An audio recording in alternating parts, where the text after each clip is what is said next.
If you're wondering whether you've missed the window to build wealth, if there's still time for you to set yourself up for a life of choice, this episode's for you. Because today I'm going to reveal exactly what I'd wish I had told my 40-year-old self and how you can use these insights, these thoughts to fast track your financial journey to financial freedom. All right. All right, so you're looking at your life, you're saying, God, I thought I would be further ahead financially at this stage or age of my life. And here's the thing, before you start judging yourself, before you start beating yourself up because you thought you would be further ahead, let's start to look at things and say, is there still time? Now, here's my perspective. What's your choice?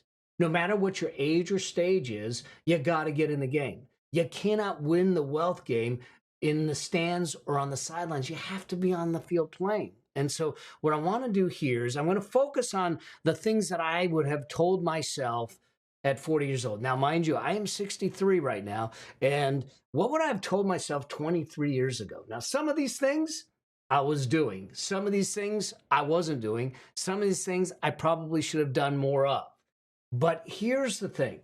All of them will help you navigate to financial freedom, no matter your age or stage of life, no matter your circumstances when you get it dialed in. So whether you're 20, 30, 40, or 50, or even 60, let's go through this, all right? So I'm going to break down 11 things that I would have told myself at 40 that I know now at 63 and being on this journey for decades on financial freedom and advising people just like you to find the path to financial freedom. So the first one is this, is that I would have automated earlier, okay? Automate everything, your savings and investing. Now, in my defense, I'm 63. 23 years ago, the level of automation that was available to us is not what it is today. Today, it can be almost fully automated. And here's why we do this, is that when they give us a credit card, they know what's happening. They don't give us a credit card for you to have credit. Okay, we think I got to get a credit card for credit. The marketers, the credit card companies, they give you credit cards not for the credit. They give you the credit cards to remove the friction from the buying decisions. And when they remove friction from buying decisions, you buy more. They get it. The problem is that we have very little friction in our buying and a lot of friction in our investing and savings. And if we reverse that, that's when we start on the path to financial freedom and building wealth. What we really need to do is remove the friction from our investing and savings, meaning that we got to automate it. If you have to push the buttons, if you have to write a check, if you have to do conscious transfers, the ability to sustain it, to have the discipline long-term to continue to do it is a bit more difficult. It's not impossible, but it is a bit more difficult. So we want to automate it so you don't have decision fatigue, so you don't have the friction that's pushing against you to make it happen. That means that I want you to set up an automatic transfer of savings. In chapter 12 of my book, Building Your Money Machine, okay, I talk about the wealth priority ladder, and I literally tell you what to do with every single dollar that comes into your life, how to allocate it, what the priority is, and what to do. And when you automate it, 20 to 25% of your income should be going towards investing. Once you have your peace of mind fund in place and you've got destructive debt under control, then you automate it. It's automatic. You don't have to think about it. You don't have to calculate it. It's automatically happening. It's going to savings. It's going to pay your bills. It's going to go into investing. It's going to build your portfolio. And you just take that out. And so when we do that, we then make sure that we're in the wealth creation game. We're on the field playing the game. Because if we don't do it and we don't have the automation, there was times I know in my life where I said, I need the money, we're going to do that, so I'm not going to invest this month, okay?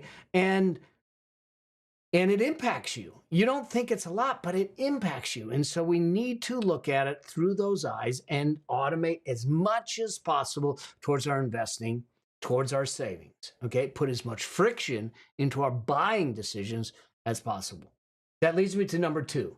Number two is maximize tax-advantaged accounts. This means that your 401k, your IRAs, your Roth IRAs, your catch-up contributions, all of those things really are really important.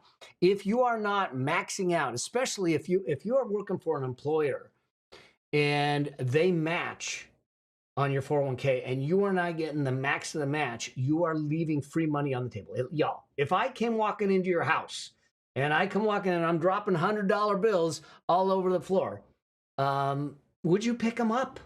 And my guess is you would pick them up. But your employer's kind of doing the same thing. What they're doing is they're saying, you come and work for us.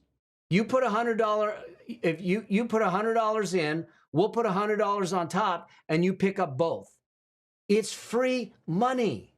Make sure that you're getting the full match. And I talk about it again in the wealth priority ladder. But if you're not fully funding your 401k, your IRAs, your Roth IRAs, and taking full advantage of the tax advantaged accounts, then you are leaving money on the table. You're leaving wealth on the table, because now what's happening is you're either going to have money when you're doing this, you're going to have money growing either tax-free in the case of a Roth or tax-deferred in the case of a 401k or an IRA.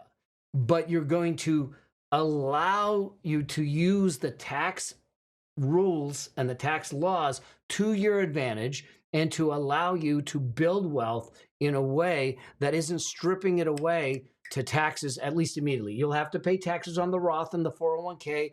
I mean, not on the Roth, but on the IRA or the 401k when you pull it out. If it is Roth, you won't pay taxes on it when you pull it out. It's completely tax-free. Think about that. Think about that. We got a 16 and a half-year-old kid that joined one of my programs. At 17, he got a job. He asked me what to do. I said, open up a Roth. So he opens up a Roth IRA. At 18 years old, we're on a call and he says, I funded my Roth IRA. What do I do now? And I said, all right, how much did you fund it with? Now he's 18 years old. I'm thinking he funded it with $500. He fully funded his Roth IRA, $6,500. And then he tells me that he funded the 2024 Roth also already, $7,000. This kid put $13,500 away at 18 years old. If we put it away in an S&P 500 fund at 8%, 9% over the long term, by the time he is retirement age, that will go up 107 times. 107 times. $1.2, $1.3 million if he did nothing else. And because it's in a Roth, it's all tax-free. So it is important for you to take advantage of these accounts. If you don't understand them, then let's get the understanding. Okay, whether it's through my trainings, through my show, or my book, let's get the understanding so you maximize it, because that was one thing that I left behind. In fact, I cashed out my 401k at one point in time. Big mistake, big mistake. But at 40 years old, you still have the ability to build wealth, because every dollar you put away will go up anywhere between 5 and 7.5 times. 5 and 7.5 times by the time you're ready to retire. It's pretty good odds, pretty good money. So now, let's go to number 3. Get serious about diversification. I didn't, now back in the day when I was doing this, I was not really focused on building a portfolio that works to start building the money machine. I didn't understand the elements that I understand today. And so what ended up happening is that I had this very convoluted, complex structure in my investing that wasn't really serving me. It wasn't creating cash flow. It wasn't creating diversification of income streams. It wasn't creating a way for me to remove myself from the efforts to earn. It was creating a dependency and a complexity that made it difficult to manage. What I would look at 40 years old is I would start to look at it and say, what can I do to diversify my income streams, my ability to earn from my actions to earn it? In other words, yes, I have my job or I have my business, but there are other ways to earn money that aren't tied to your efforts. That's where your financial freedom comes in. That's what the money machine is about, to remove the ability to earn from the efforts to earn it, so you have a life of choice. And what we should be doing is in our 40s, if not sooner, asking ourselves, how can, once I get my regular earnings spinning and that plate spinning and generating income, how can I use that and my skills to create another additional set of income and a stream of income that isn't tied to the efforts? Because if you start another endeavor or you get another job, great. But now you're on two treadmills. I don't want you on two treadmills. I want you to build something that doesn't require you to be on the treadmill. And I would have gotten more serious about it sooner in the game. That leads me to number 4, which actually helps with number 3, and that is I would invest in skills, not just stocks, not just investments. My own skill development is what allowed me to, one, recover from the Ponzi scheme. 2, was to allow me to expand my wealth faster and more effectively. And it is a skill set. Wealth building is a learnable skill. It is not taught, okay, unfortunately, and it should be. Money management is a learnable skill. So it is important for us to start to look at and say, what are skills that help you build wealth? Things like, how do you figure out time management, priorities, negotiation, leadership, technical skills, the understanding of how money flows, understanding of the fundamentals of investing. All of those things are saying, the more I can skill up, the better I am at building wealth. But the other side of that is, the more I skill up, the better I am at generating income. Because the more I got more skills into my talent pool, if you will, the more I was able to build, the more I was paid the ability to do those things. So it is important to understand that your skill set is probably one of your greatest assets for wealth building, because it can drive your income and it can drive your ability to build the money machine more effectively. So I would invest in skills sooner and make sure that that was a priority. That leads me to number 5. Number 5 is I would prioritize my future. What do I mean by that? I mean that I would prioritize building my financial freedom versus material trappings, acquiring stuff, achieving, and just acquiring expensive cars, expensive hobbies, expensive stuff because I'm looking good. But you know what? I'm in debt, or I'm overextended, or I'm not building anything for the future. I looked at someone's budget, okay? Mind you, this is crazy. I looked at someone's budget. They make $1.1 million a year. They're a surgeon. They're a doctor. They make over $1 million a year. And when I looked at their spending on a monthly basis, at the end of the month, they had less than $500 left. Less than $500 left. And in their bank accounts, they had $40,000. That's it. Their spending was outrageous because they were so focused on the materialities, the trappings of what it looked like on the outside, that they weren't really starting to build wealth. Remember, I've said, in fact, I've got an episode out there that talks about the greatest purchase you can make is your own freedom. It's not stuff. And so I didn't get that. And it's hard in this world. You're on social media. They're all comparing, and they're parading their facades of their perfect life in front of you. And you see how they're living, and you want to live that way. I get it. The media, the marketing messages, all of that gets to us. But we have to be disciplined. That's why we need a vision for our life, specific to our life, because you're living your life, not anyone else's. And you need a plan for it and a strategy to make it a reality. That's what we do with our clients. That's what I do when I do my Money Machine Master plans with my clients, to literally build the plan out for the rest of their life, so they see the probability of success and what they need to do. But what we tend to do is, living in the moment jeopardizes our financial future, our financial freedom, and building the money machine. And what we really need to do is make that the priority. That doesn't mean you leave everything on the table. That doesn't mean you don't enjoy life. Trust me, I enjoy life immensely, and with my wife and everything. It's why when we build the plan, I ask my clients, I want 3 to 4 sustainable, meaningful joy points that we make sure we build into the plan. Because if you do not enjoy the path to financial freedom, you will not enjoy the destination of financial freedom. But when we build the joy points in that are meaningful, not momentary pleasures, not keeping up with the Joneses by swiping on Instagram and buying stuff you don't really need, but the stuff that really means something to you, that joy will sustain you as you're building your financial future. That leads me to number 6. Number 6 is I would be more selective about debt. Debt is your great wealth destroyer. I would absolutely avoid consumer debt, destructive debt like the plague. I remember in the day, they don't do it anymore, but I remember back in when I was in college, there was credit card companies on campus and they were giving us credit cards. We didn't know what we were doing. We didn't know that when the bill came in, we had to pay the bill.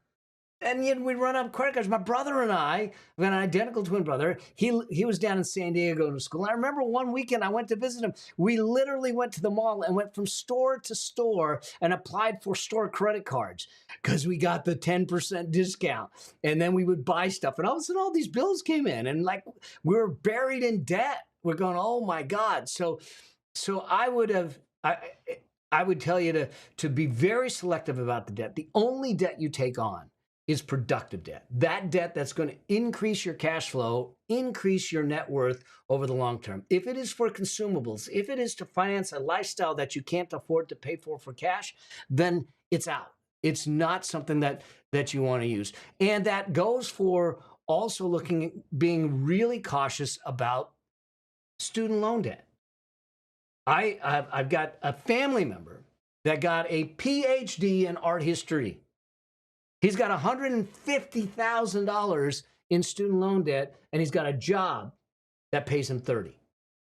He's buried.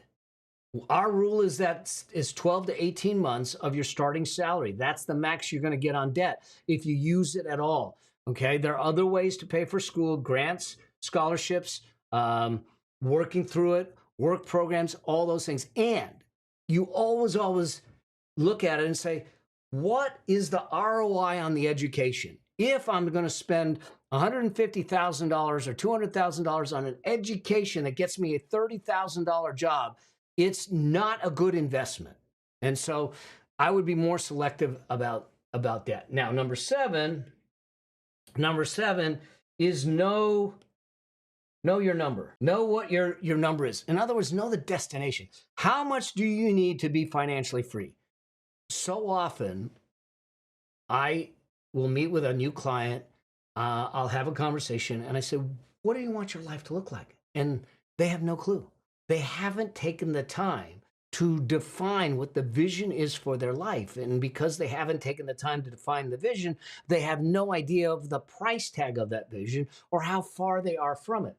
If you don't know where your finish line is, you will keep running a race that you'll never win, because you don't even know whether you've crossed the finish line or it's miles away.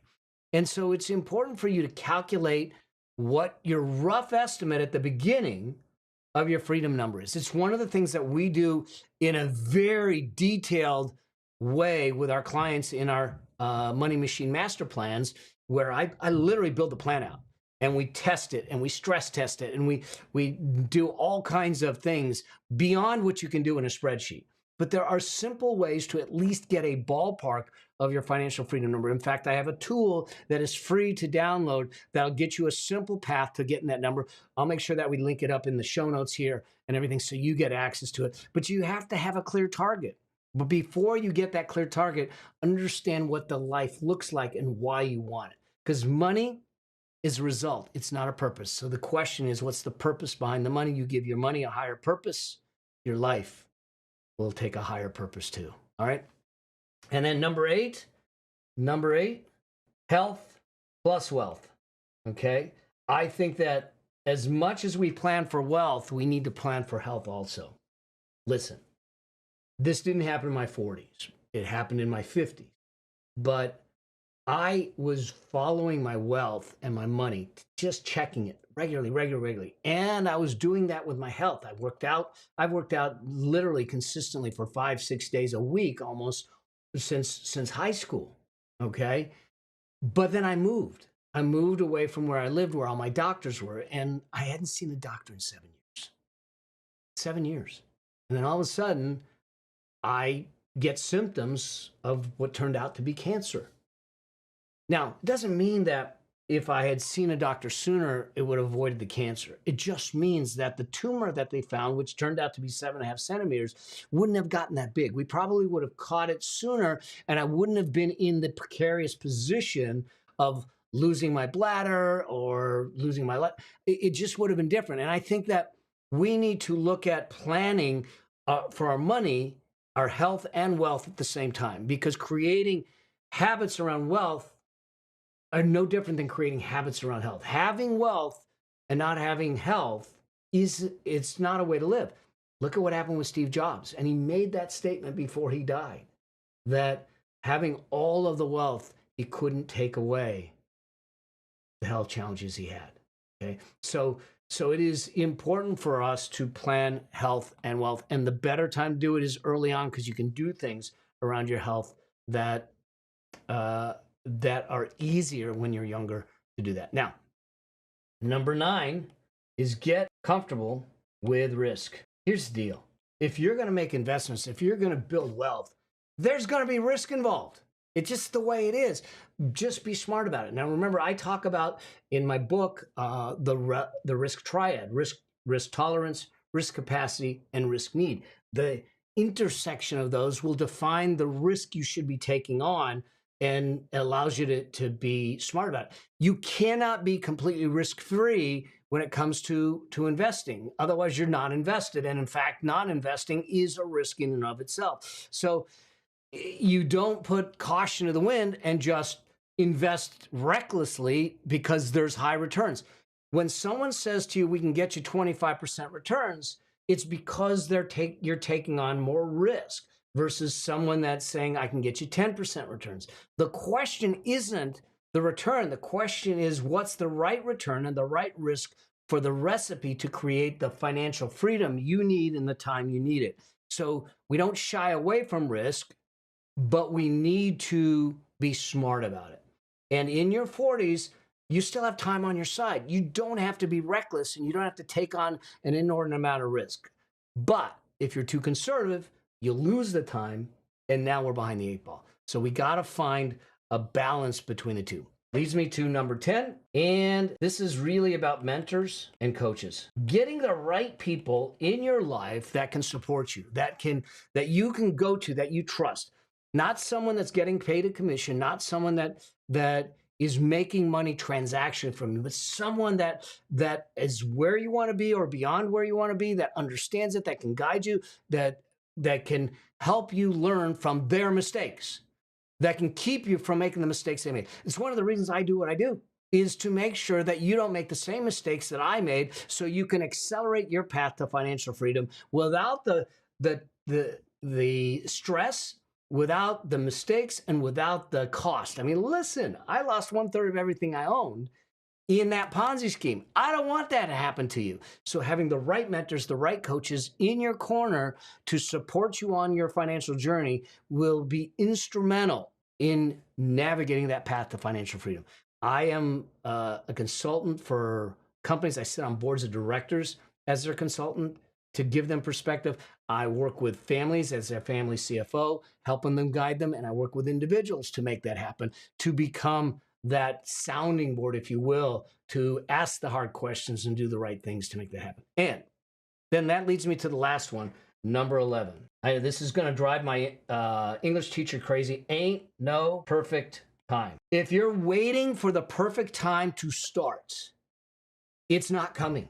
The perfect time to start, if you haven't started, is now. In my 40s, I needed to be in the game, and I needed to be in the game heavy. And I wasn't at the level that I should have been.